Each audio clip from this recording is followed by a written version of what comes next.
What's going on, and welcome back to another episode of Redefining Issued Equipment. And in this video, we're going to be going over the flick setup for the Medic. Now, the intent behind all of these setups is to keep things as low budget as possible, kind of building more budget build gear and addressing some of the guys that still have to use this system within the National Guard and the conventional Army. So if you're running this, this is definitely something that you can watch and use as a reference point or guide to setting up your flick and setting you up for success. If you're just building this based off of contingency and planning for, worst case scenarios, you're a law-abiding citizen and want something as a backup, this is also for you as well. So the intent for a lot of this is to keep it as low budget as possible. You can purchase almost all of this stuff from Venture Surplus. They have a lot of this stuff that's genuine military surplus. It's not a knockoff. They're buying everything directly from the military auctions and all that. So you can get your military surplus flick plus the Eagle Industry pouches and a couple of other pouches that are circulated through SOF and some of the other components of the military. So with that, I'm going to dive right into it so that way you can see what this looks like from the base all the way up and, put it all together for you. I won't molly anything just so that way we save some time, and I'll try and hit on some of the high notes when it comes to why you want certain pouches in a certain configuration and whatnot. So with that, this is what it looks like in general. The belt is right below it, as you can see here. Pretty similar to all the other configurations with the other belts, so we won't spend too much time on that, but we'll talk a little bit more up here with all of the pouches and everything that we have going on. I was able to find a radio pouch. Sorry for the other videos where I had to improvise with just a standard M4 magazine pouch.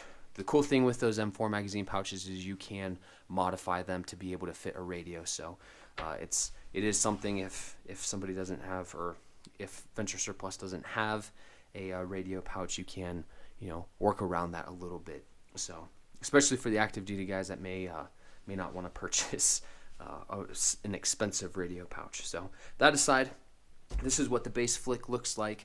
You have your mesh portion up top here with your molly on it, and then you have your Cordura bottom portion with the molly.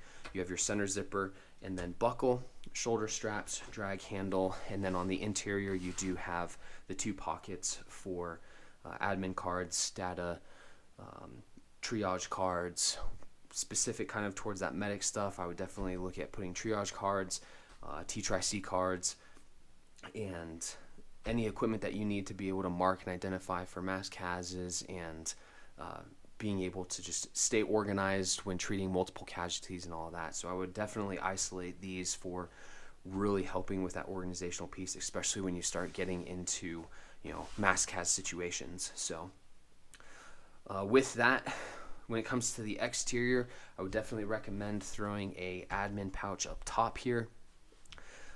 With this admin pouch, this is going to be the one with the flashlight. You have two pockets on the interior, so you can throw more administrative cards and information that you may want more readily available, as well as pens, pencils, map markers, all of that. And then you can also have a light here.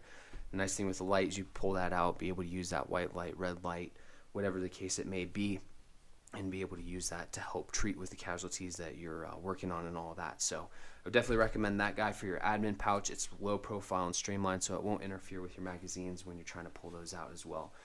When it comes to magazine pouches, I would definitely recommend going with a 2-mag magazine pouch, or a double mag magazine pouch from Tactical Tailor. This is the Fight Light version.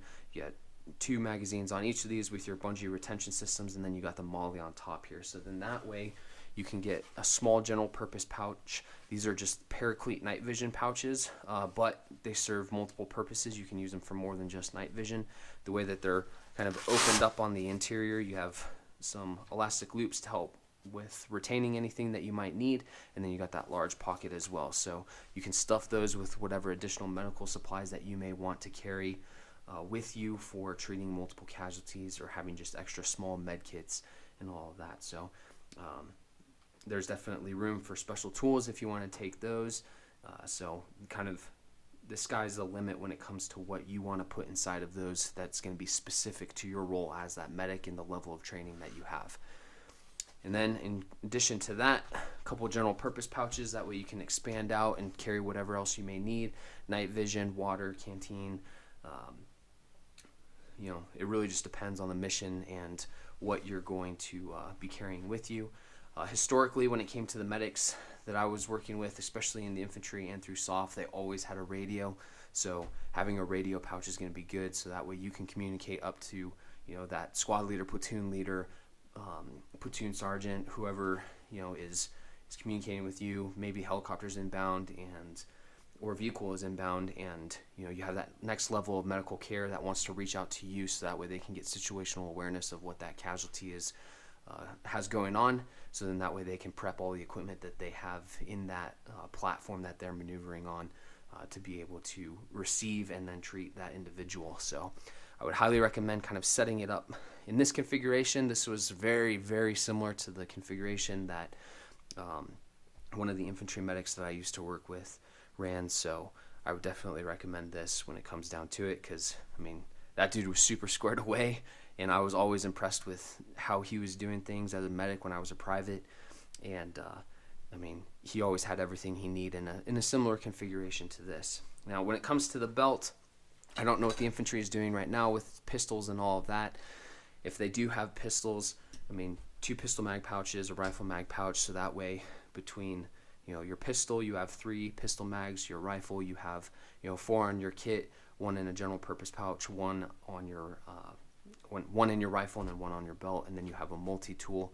Your individual med kit, so that way if you get hit, you have the ability to treat yourself, and then just an extension or a larger or medium-sized general purpose pouch to carry whatever additional items that you may need. So that's kind of just the general purpose and gist of how I would set a medic's kit up. There are plenty of different ways that you can configure this and set this up in different ways. I do know some medics in the past that instead of doing 2 separate pouches, they had 1 large pouch in the middle to carry a bunch of the stuff that they wanted to carry.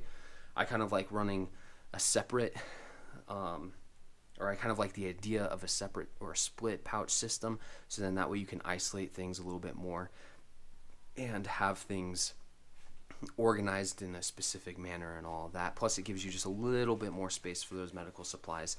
So that's my preference when it comes to this, and just kind of thinking about, hey, how can I keep things organized, separated, what's going to work, what isn't going to work, and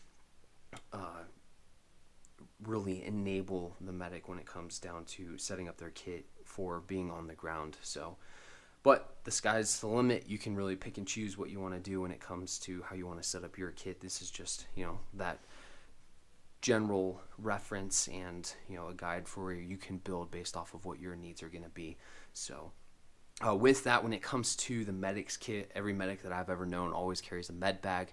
So, your kit can be, right there for immediate aid, and then the pack that you're running is going to be for more of that long-term care and more serious injuries.